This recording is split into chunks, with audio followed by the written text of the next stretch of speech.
cuando hablamos de microorganismos de montaña, estamos hablando de grupos de bacterias fotosintéticas. ¿Qué hacen estas bacterias fotosintéticas? Bueno, ellas captan la energía del sol, la luz, el calor, y con algunas sustancias que liberan las raíces de las plantas, producen materiales que al final de cuentas son nutrimentos para las plantas. Otro uso agronómico importante de los microorganismos de montaña es que nos ayudan a equilibrar las condiciones del suelo. Recuerden que estamos buscando, hasta donde sea posible, establecerlo en suelos orgánicos.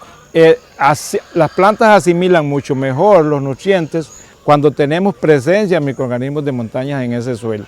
Las raíces penetran mucho más cuando tenemos presencia de microorganismos de montaña. Las situaciones de estrés en las plantas pueden resistir mucho más el estrés cuando tenemos microorganismos de montaña presentes ahí.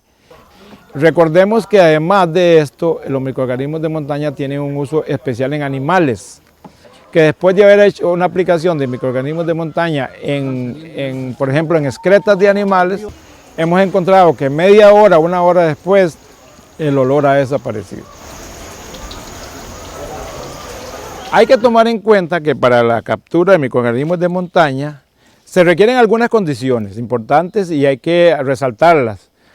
Primero, buscamos un bosque, que no haya presencia del hombre por lo menos en los últimos 3 años.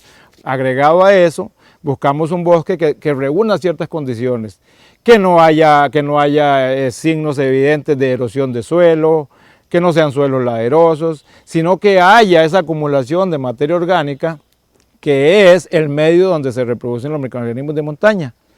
Otra cosa muy importante, muy importante, es que las bolsas, estas que tenemos acá, las que vamos a utilizar para hacer la recolección del material de los microorganismos de montaña que están presentes ahí en el suelo, es que estas bolsas deben de estar limpias de agroquímicos, ¿no? Porque arruinaríamos todo, los microorganismos de montaña se nos morirían. Recuerden que esto es un medio natural, lo que queremos es sacar una partecita del bosque y llevarla allá a un recipiente en la finca.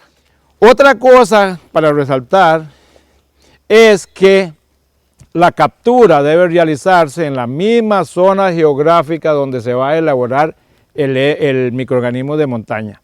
¿Por qué?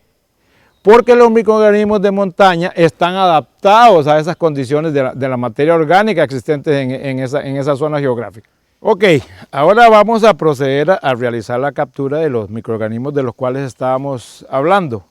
¿Qué buscamos? ¿Qué condiciones? Bueno, buscamos remover la materia orgánica que está en la capa superior del suelo, como lo son las hojas, que no han pasado por el proceso de descomposición totalmente, y nos vamos a encontrar que acá, debajo de esas hojas, está una gran cantidad de material que representan las ramificaciones de los microorganismos, como lo son estas que ustedes ven por acá. Son ramificaciones blanquecinas.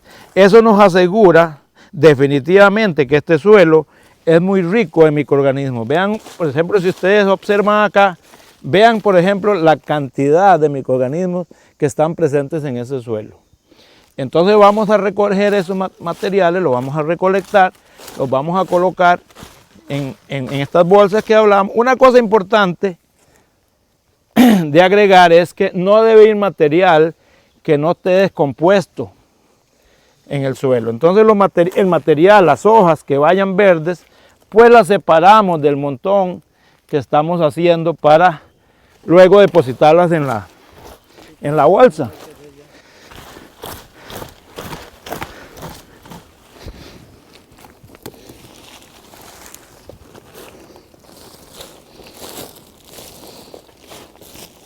Entonces tenemos acá el material que trajimos del bosque, lo vamos a vaciar en esta lona.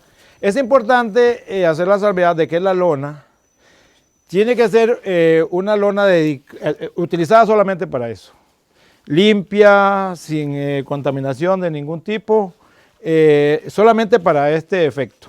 Vamos a ir como lo vemos ahí, vamos a ir desmenuzando ese material, de manera que este material vaya a quedar homogenizado, para posteriormente agregar, en este caso hoy tenemos semolina acá, hoy tenemos semolina, que es el material por excelencia utilizado.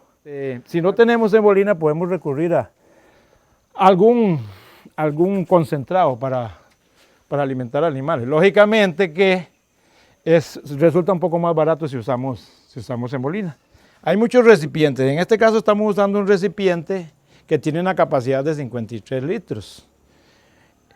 Para ese recipiente que tiene una capacidad de 53 litros vamos a usar 3/4 de este saco de semolina. Hay cantidades y hay recipientes, entonces tenemos que guardar esa proporción. Si tuviéramos un recipiente de 160 litros, que es lo que normalmente se hace, un recipiente grande, alto, más grande que este, pues entonces usaríamos el saco completo. Bueno, entonces vamos a agregar la semolina, la vamos a agregar por todo el material colectado, de manera que quede uniforme. Posteriormente esto lo vamos a revolver. ¿Por qué semolina? Estamos agregando semolina porque es una fuente importante de carbohidratos. Y eso nos va a asegurar que estos microorganismos se vayan a reproducir de acuerdo a las condiciones ideales que ellos viven en la naturaleza, ¿verdad? No vertimos todo al mismo tiempo, sino que nos aseguramos. Una cosa importante es asegurarse de que este material quede homogéneo.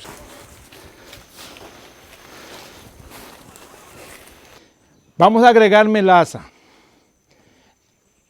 Y si la mezcla necesitara un poquito de agua, pues le vamos a agregar agua. Pero normalmente el material se colecta del bosque en la mañana y viene con una muy buena cantidad de humedad. Vamos a agregar melaza porque la melaza, igual que la semolina, es una fuente energética. Y entonces la melaza cumple ese rol de estimular la reproducción de esas bacterias que de hecho comparadas con los hongos, se van a reproducir mucho más rápido. Una vez que ya hicimos la mezcla y nos aseguramos de que toda la melaza y toda la semolina esté mezclada con el material que recogimos en el bosque, vamos a proceder a colocar esta mezcla en el recipiente.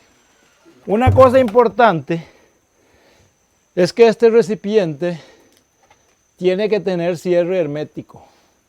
Recuerden que hay procesos de descomposición de la materia orgánica, que algunos aeróbicos, otros anaeróbicos. En este caso, la hechura de un MM es un proceso totalmente anaeróbico.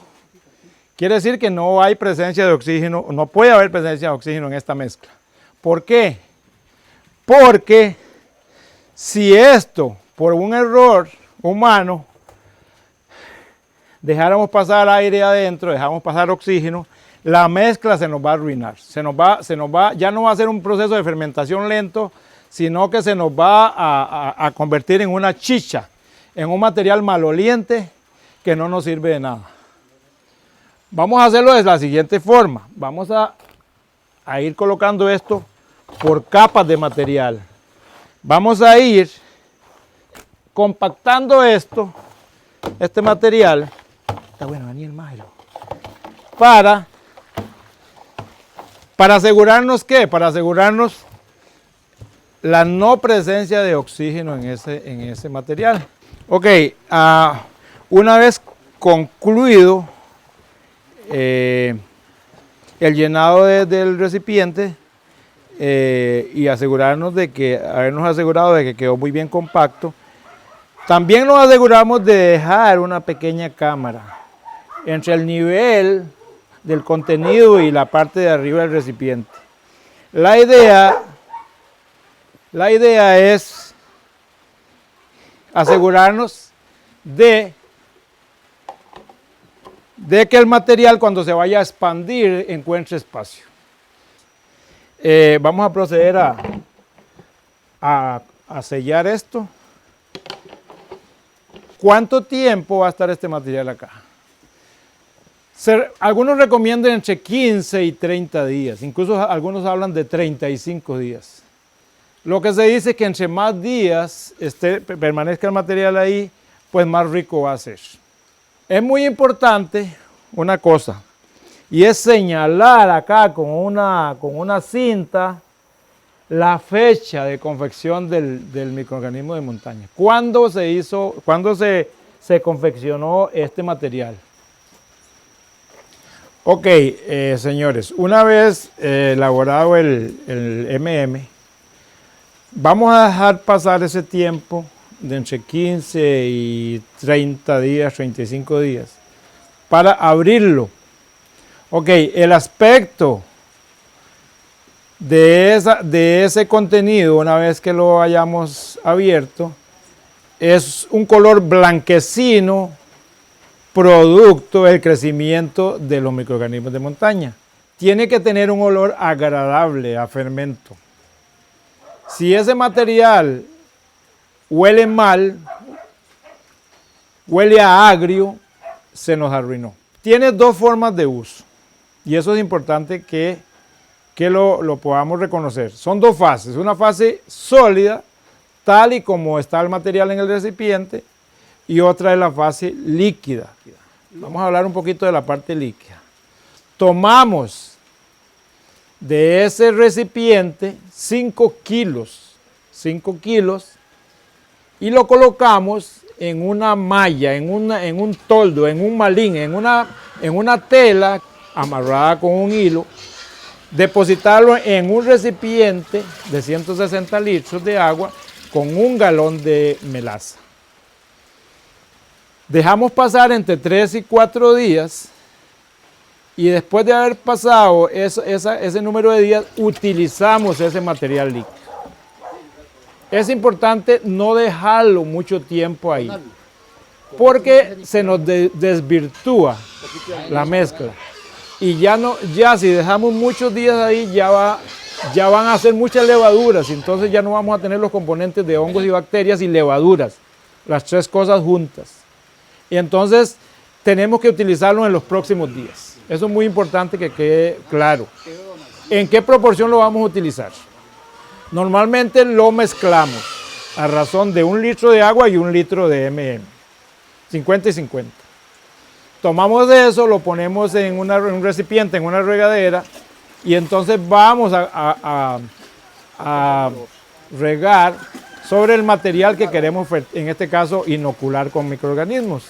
Muy importante eso. El otro uso sólido, tomamos ese material directamente del recipiente y lo podemos hacer pequeños surcos en las eras de siembra y enterrarlo. Enterrarlo en una profundidad de menos de 10 centímetros. La idea es que ese material no sea golpeado por el calor, es decir, la luz del sol fuerte elimina los microorganismos, los mata. Entonces tiene que estar protegido. Otra forma es tirarlo, regarlo sobre las eras de siembra y cubrirlo con compost. Eso es otra forma de proteger los microorganismos de montaña. Ok, esto es un proceso fermentativo y eso va a seguir en el campo. No es que el proceso se va a parar una vez que lo hemos extraído de ahí. Él va a seguir en ese proceso de descomposición. Entonces tenemos que tener algún cuidado a la hora de hacer la aplicación en el campo. Lo ideal, si es que lo vamos a hacer en eras, hacerlos en los entresurcos. Con eso nos aseguramos de que las plantas no van a sufrir ningún efecto nocivo porque el producto viene muy concentrado. Y generalmente estos procesos de descomposición, cuando hay mucha concentración, tienden a quemar. Este proceso que tenemos aquí en nuestra finca se ha notado y se nota, no es que se ha notado, digámosle que seamos seguros, se ha notado es en la mejora de la tierra. Cómo la tierra se nota, una tierra suelta, una tierra, digámosle, pero muy mejorada. Cada vez que lo aplicamos, uno se siente contento y feliz de ver que es algo de la madre tierra, de algo que es muy nuestro, de algo que no tenemos que comprarlo, que no tenemos que traerlo de otras partes de nuestra finca, sino lo tenemos en nuestra finca. lo producimos en nuestra finca. Por ello, productores, les recomiendo, por Dios, que cuidemos nuestra madre tierra, que la hagamos producir, que la fortalezcamos con esto que Dios nos ha regalado, con estos microorganismos líquidos y sólidos. Totalmente estoy seguro que nosotros, si aplicamos esto, tenemos una ganancia y lo que es económico lo superamos. Que cada día la tierra nos está dando más fruto y cada día la tierra se está mejorando más.